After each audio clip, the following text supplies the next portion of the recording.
మనం అమ్మవారి ఆలయం చూసాం కదా, అమ్మవారి ఆలయంలో మనం చెప్పుకున్నాం కదా, అయ్యవారు ఏం చేస్తారో అమ్మవారిని జుట్టుని భూమిలోకి దిగకుండా పట్టుకున్నప్పుడు జుట్టు చేతికి వస్తే ఆ జుట్టుని ఇలా ఇసిరేస్తారు, వాళ్ళు పైకి రావట్లేదని చెప్పుకున్నాం కదా. ఆ ఇసిరేసిన ప్లేస్లో ఇలాగ ఒక మొక్క అయితే మొలుస్తుంది అనమాట.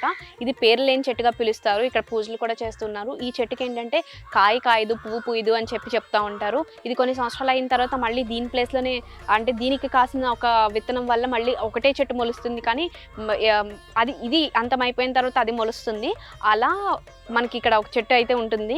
కానీ నిజంగా చెప్పుకోవాలంటే దీనికి ఒక విత్తనాలు కాయు అని అన్నారు కదా, చిన్న చిన్న విత్తనాలు ఉన్నా కూడా అవన్నీ పనికిరావు. ఇది ఎప్పుడైతే ఈ చెట్టు ఇదైపోతుందో దాని ప్లేస్లో ఇంకొక కొత్త చెట్టు మొక్క ఏర్పడి అలా చెట్టు కింద అయ్యి అలా ఒక సర్కిల్ అనేది రిపీట్ అవుతూ ఉంటుంది అనమాట. మనకి ఈ ప్లేస్ అంతా కూడా చూసుకున్నట్టయితే మనం చెప్పుకున్నాం కదా, చాలా ఊర్ల నుంచి జనాలు వస్తారు దూర ప్రాంతాల నుంచి అని.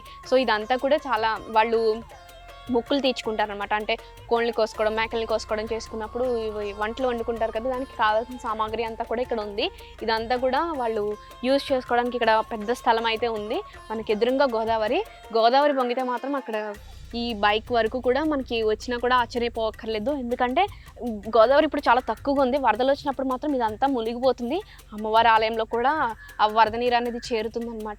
అప్పుడు అమ్మవారు ఏమన్నారో తెలుసా, ఈ వరద నీరు వచ్చి ఈ గోదావరి నీటిలో నువ్వు మునిగిపోతావు కదమ్మా అని చెప్తే అమ్మవారేమో ఏం పర్వాలేదు, మొత్తం శుద్ధి అయ్యి నేను బయటకు వస్తాను, గోదావరి నీరు మంచిదే అని చెప్పేసి అప్పుడు అమ్మవారు చెప్పినట్టుగా కూడా మనకి స్థల పురాణంలో మనకి కనిపిస్తూ ఉంది.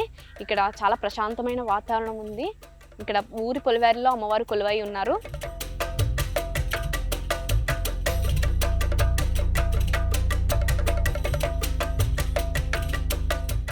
చూసారు కదా, ఈ ప్లేస్ మీరు కూడా ఇక్కడికి ఎప్పుడన్నా వచ్చిన్నారా అయితే కింద కామెంట్లో తెలియచేయండి.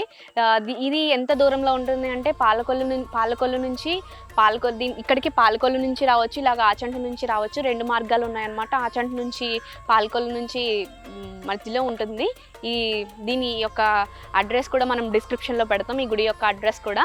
అలాగే ఇక్కడికి వచ్చిన వాళ్ళు మీకు ఎలా అనిపించిందో కింద కామెంట్స్లో అయితే తెలియచేయండి.